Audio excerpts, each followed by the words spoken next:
Marcus Aurelius was one of the most powerful men alive. He had armies, palaces, servants, status, wealth, influence, the kind of external power most people spend their whole lives chasing. And yet, when he wrote privately to himself, he did not write like a man intoxicated by power. He wrote like a man trying not to be corrupted by it. And that is the part of Stoicism most people miss. Stoicism is not about becoming emotionless. It's not about pretending pain does not exist. It's not about being poor, silent, passive, or detached from the world.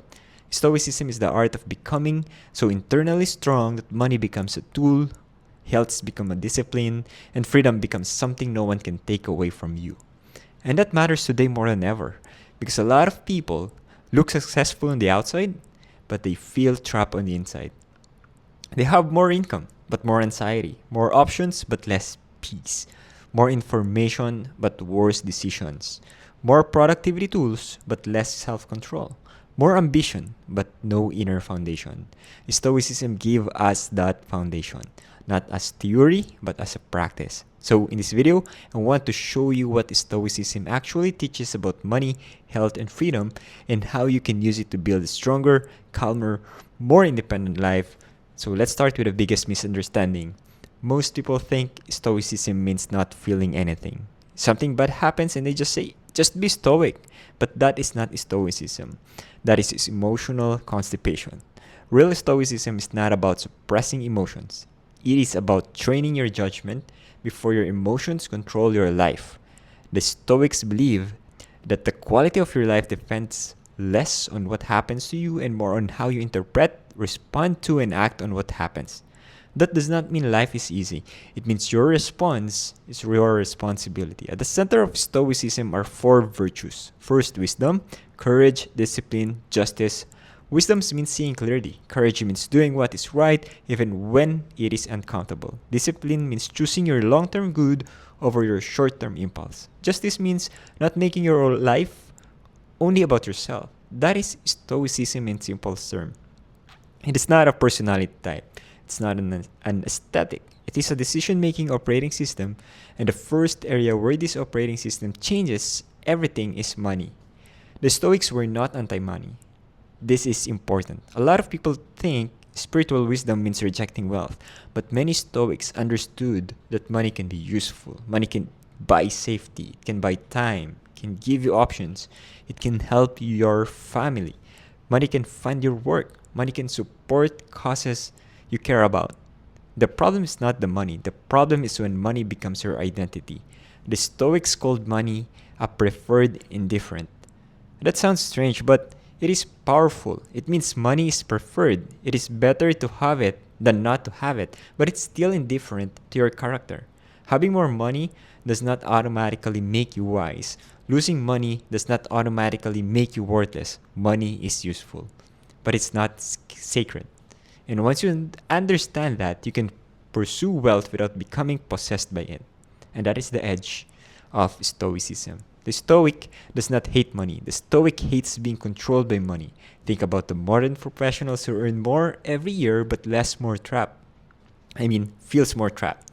The salary goes up and then the lifestyles goes up. The house gets bigger, the car gets better, the vacations get more expensive, but the fear also gets bigger. Now they cannot quit, they cannot rest, they cannot take creative risk, they cannot say no. Externally, they look rich. Internally, they are negotiating with fear. Every morning, that is not freedom. That is a luxury prison. And this is this is where Stoicism becomes extremely practical. Before you buy something, ask, is this buying freedom or is this buying approval? Before you chase a promotion, ask, is this aligned with my values or am I just addicted to status? Before you invest, ask, am I making a rational decision or am I trying to escape insecurity? Before you build a business, ask, is this creating independence or just a more complicated cage? Here is a simple framework. I call the Stoic Wealth Ladder. Level 1 is survival. You earn enough to cover your basic needs: food, shelter, transportation, safety. Level 2 is stability. You build savings. You remove panic. You stop living one emergency away from collapse. Level 3 is optionality. You develop skills, asset networks, and income streams that give you choices. Level 4 is independence. Your money begins buying back your time. You are no longer forced to accept every opportunity, every client, every job, every meeting, every request. Level 5 is contribution. You use wealth not to just consume, but to create, teach, build, support, and serve. That is the highest form of wealth. Not flexing, not hoarding, not proving. Using money as a tool for a life of meaning. And here is the Stoic test. Would you still respect yourself if you lost the external thing? If the title disappeared, would you still have character? If the portfolio dropped, would you still have discipline? If the business failed, would you still have courage? If people stopped clapping, would you still do the work? That is the difference between wealth and dependence. Wealth gives you options. Dependence gives you anxiety. The goal is not to own nothing. The goal is to be owned by nothing. Now let's talk about health, because Stoicism has a lot to teach here, especially in a world obsessed with appearance. Many people treat health as a vanity project. Abs, jawline, skin, aesthetic, body, perfect routine, and there's nothing wrong with wanting to look good. But the Stoic question is deeper. Are you building a body that serves your life? Or are you building an image that needs constant validation? The Stoics understood that the body is partly within our control and partly outside our control. You cannot fully control genetics. You cannot fully control aging. You cannot fully control illness, accidents, or the body you inherited. But you can control many of your habits, how you eat, how you sleep, how you move, how you train, how you recover, and how you respond to pain, how you treat your body when nobody is watching.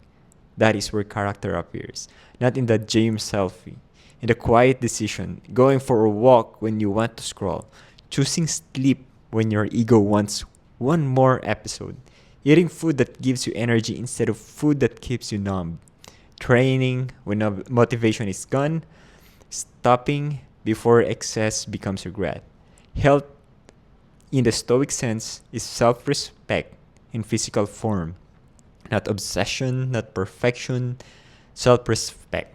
Your body is borrowed, your habits are chosen. That line matters because one day the body will change. Even if you do everything right, you will age, you may get injured, you may get sick, you may lose strength. So Stoicism does not say control your body perfectly. It says do your part. That is the key. Do your part. There is a lot of peace in that. You do not need a perfect routine.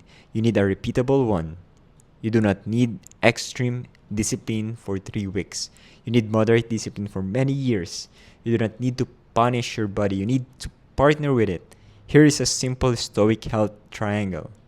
Discipline, restraint, recovery. Discipline is what you repeatedly do. Walk daily, train consistently, eat enough protein and fiber, drink water, sleep at a regular time, build strength, get sunlight. Do the basics before you chase hacks. Restraint is what you refuse. Not every craving deserves obedience. Not every emotion needs food. Not every stressful day deserves alcohol. Not every late night is worth tomorrow's brain fog. Not every pleasure is harmless just because it is normal. And in recovery, this is the part ambitious people often ignore. Recovery is not weakness. Recovery is strategic. Sleep is not laziness. Rest is not quitting. Stillness is not wasted time. A sharp mind needs a recovered body. A strong body needs a regulated nervous system. A meaningful life needs energy. So your daily Stoic health checklist is simple. Did I move today? Did I eat in a way that gives me energy? Did I sleep like tomorrow matters? Did I avoid one thing that weakens me? Did I treat my body as a partner, not as a possession? That checklist, of course, not sexy, but it works. And most of life works the same way. The things that change your life rarely looks impressive on one day, but they become impressive when repeated for years. Now let's talk about freedom. This is where Stoicism becomes life-changing because most people define freedom incorrectly. They think freedom means doing whatever they want, buying whatever they want, eating whatever they want, saying whatever they want, working whenever they want. But that's not freedom. That can easily become slavery to impulse. The Stoics had a sharper view. Freedom is not the ability to obey every desire. Freedom is the ability to not be ruled by desire. A person can be rich and still be a slave to fear, to pleasure, to anger, to status, to comparison, to the opinion of strangers, a slave to their phone, a slave to comfort, a slave to the life they build to impress people they don't even like. This is why Epictetus is so powerful. He was born enslaved, yet became one of history's great teachers of inner freedom. And his life forces us to ask an uncomfortable question. Can someone have almost nothing externally but be free internally? And can someone have almost everything externally but be trapped internally? Look around. The answer is obvious. There are people with money who cannot relax, people with status who cannot be honest, people with fame who cannot be alone, people with options who cannot make a decision, people with comfort who cannot do hard things, people with everything except command over themselves. Stoicism teaches that the first freedom is self-command, not self-expression, not self-command. Can you command your attention? Can you command your appetite? Can you command your reaction? Can you command your time? Can you command your emotions long enough to choose your behavior? That is freedom. Here is the modern Stoic freedom equation. Freedom equals control of attention plus control of desire plus control of response. Control of attention means you decide what deserves your focus, not the algorithm, not the outrage cycle, not the group chat, not every notification. You control your desire. Control of desire means you can want something without being owned by it. You can want money without worshipping money. You can want success without sacrificing your soul. You can want health without hating your body. You can want approval without needing it to function. Control your response means there is space between what happens and what you do next. Someone insults you, you pause. The market drops, you breathe. Your video underperforms, you study. Your plan fails, you adjust. You do not collapse into reaction. You return to action. That is power. Not loud power, quiet power. The kind of power that compounds. Now, how do we practice this? Because philosophy is useless if it only sounds good in a notebook. Here is one exercise you can use today. I call it the control audit. Take any problem in your life and divide it into 3 boxes. Box 1, control. Second, influence. Third, concern. Control includes your actions, effort, preparations, habits, attitudes, and response. Influence includes relationships, reputation, communication, trust, positioning, and skill. Concern includes the economy, algorithms, other people's opinions, luck, timing, and the past. Most people spend their best energy in the concern box. The Stoic puts their best energy in the control box. Let's use YouTube as an example. You cannot control whether a video goes viral. You cannot control the algorithm. You cannot control if someone else makes a similar video. You cannot control whether the market is crowded, but you can control your title, your thumbnail, your hook, your storytelling, your consistency, your research, your retention, your honesty, your ability to improve after every upload. That is where freedom begins. Not when the outcome is guaranteed, but when your effort is properly aimed. The same applies to your money. You cannot control the entire economy. You cannot control inflation. You cannot control market crashes. But you cannot control every business risk. But you can control your savings rate, your spending, your skills, your risk management, your patience, your ability to avoid stupid decisions, your willingness to keep learning. The same applies to health. You cannot control aging, but you can control today's walk. You cannot control every diagnosis, but you can control your habits. You cannot control your genetics, but you can control your environment. The same applies to freedom. You cannot control every demand on your time, but you can control what you say yes to. You cannot control every distraction, but you can control your phone settings, your schedule, your standards. You cannot control what people think, but you can control whether you betray yourself trying to impress them. This is why Stoicism is so practical. It does not ask you to live in a cave. It asks you to live with clarity. So here are 5 Stoic rules for modern life. Rule number 1, want less, build more. Desire is expensive, skill compounds. Most people try to solve insecurity by wanting more. More money, more attention, more validation, more consumption, more comparison. But the more you need externally, the more fragile you become internally. The Stoic move is different. Reduce unnecessary desire. Increase useful skill. That combination creates freedom. Rule number 2. Practice discomfort before life forces discomfort on you. Train when it is convenient. Save before the emergency. Fast from pleasure. Walk instead of always riding. Have hard conversations. Do difficult work. Take the stairs. Wake up when you said you would. This is not punishment. This is preparation. Comfort is not bad, but constant comfort makes you soft. And a soft person becomes expensive to maintain. Rule number 3. Never outsource your peace. Not to your income, not to your partner, not to your boss, not to social media, not to the market, not to the applause, not to strangers on the internet. Enjoy praise but do not need it. Use money but do not worship it. Love people but do not make them responsible for your entire emotional stability. Build success but do not let success become your God. Rule number 4. Use death as a filter. Memento mori is often misunderstood. People think it is dark. It is not. It is clarifying. When you remember that life is short, many fake problems lose their power. The comment section matters less. The status game matters less. The petty argument matters less. The delayed dream matters more. The health you keep postponing matters more. The work you are called to do matters more. The people you love matter more. Death is not the enemy of meaning.